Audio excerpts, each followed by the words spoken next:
আজি আমি ইয়াতে নাৰায়ণগুৰি মানাস 9 নম্বৰ সাৰ্কুলৰ পৰা পোষণ মাহৰ ছেপ্টেম্বৰ মাহৰ পোষণ মাহৰ ৰেচিপি কম্পিটিশন পাতিছো, যেটো আমি প্ৰত্যেক বছৰে পাতি আহি আছো। আমাৰ 1 তাৰিখৰ পৰা 30 তাৰিখলৈকে ছেপ্টেম্বৰ মাহত নানান কাৰ্যসূচীৰে মাহটো পালন কৰা হয় বা উদযাপন কৰা হয়। আজি আমি যেটো লৈছো এটো হল ৰেচিপি কম্পিটিশন, যেটো হল মিলেটছৰ ওপৰত লোৱা হৈছে। এটোৰ মূল উদ্দেশ্য হৈছে আমাৰ সমাজত থকা গৰ্ভৱতী প্ৰসূতি বা কিশোৰী মাতৃ বা শিশুসকলৰ পৰা ৰক্তহীনতা বা পুষ্টিহীনতা দূৰ কৰা।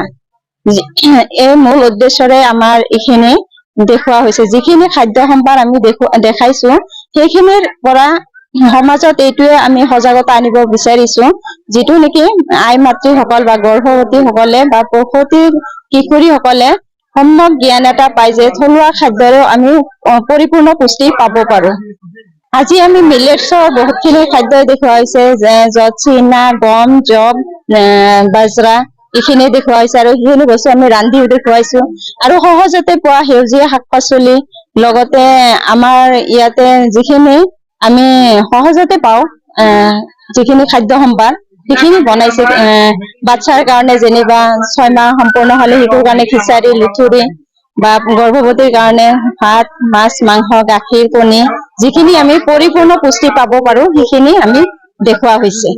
আজি আমাৰ নাৰায়ণগুৰি 9 নম্বৰ সাৰ্কুলৰ পৰা আমি মিলেটছৰ ওপৰত এটা সভা পাতিছো, যিখন সভাত আমি তাৰমানে নিজে ঘৰত বনাই আনিছো। গতিকে আমাৰ এটা কিনা বস্তু নহয়, আমাৰ প্ৰটিন, আইৰন, ভিটামিন থকা বস্তুৱে চব আমাক, যেনেকুৱা কলডিল, ফল, আপেল, মৌচুমী এইবিলাক। আৰু ৰান্ধি খোৱা বস্তু আমাৰ আছে চুজিৰ হালোৱা, তাৰপিছত আমাৰ টাউনৰ আছে, কেঁচা বস্তু আছে, আমাৰ ৰান্ধাও আছে।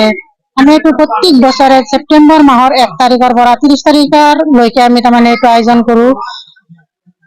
বেলেগ বেলেগ তাৰিখত আমাৰ বেলেগ বেলেগ প্ৰগ্ৰাম হয়, যেনে আজি আমাৰ মিলেটছৰ ওপৰত থলুৱা খাদ্যৰ ওপৰত হৈছে, কোনোবা দিন আমাৰ তাৰমানে সংগীতৰ ওপৰতো হয়।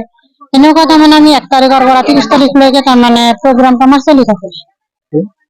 আমাৰ কাৰ্যসূচীত উপস্থিতি আছে আমাৰ তাৰমানে গৱেষণা ব্লকৰ চুপাৰভাইজাৰ, ৱাৰ্কাৰ, হেল্পাৰ, লগতে আমাৰ মুৰব্বী আছে, গাঁৱৰ মহিলাসকল আছে, কণ যুৱকসকল আছে, গৰ্ভৱতী প্ৰসূতি কিশোৰী বিলাক আছে। ৰাজনীতিৰ পৰা সমাজনীতিলৈ, অৰ্থনীতিৰ পৰা ৰাজনীতিলৈ, শিক্ষাৰ পৰা সাহিত্যলৈ, ক্ৰীড়া জগতৰ পৰা সাংস্কৃতিক জগতলৈ, কৃষিৰ পৰা বিজ্ঞানলৈ, স্থানীয় খবৰৰ পৰা দেশ বিদেশৰ খবৰলৈ, এতিয়া সকলো আপোনাৰ হাতৰ মুঠিত। এক নতুন ৰূপত আহি আছে পাব্লিক টক্স 24 নৰ্থ ইষ্ট।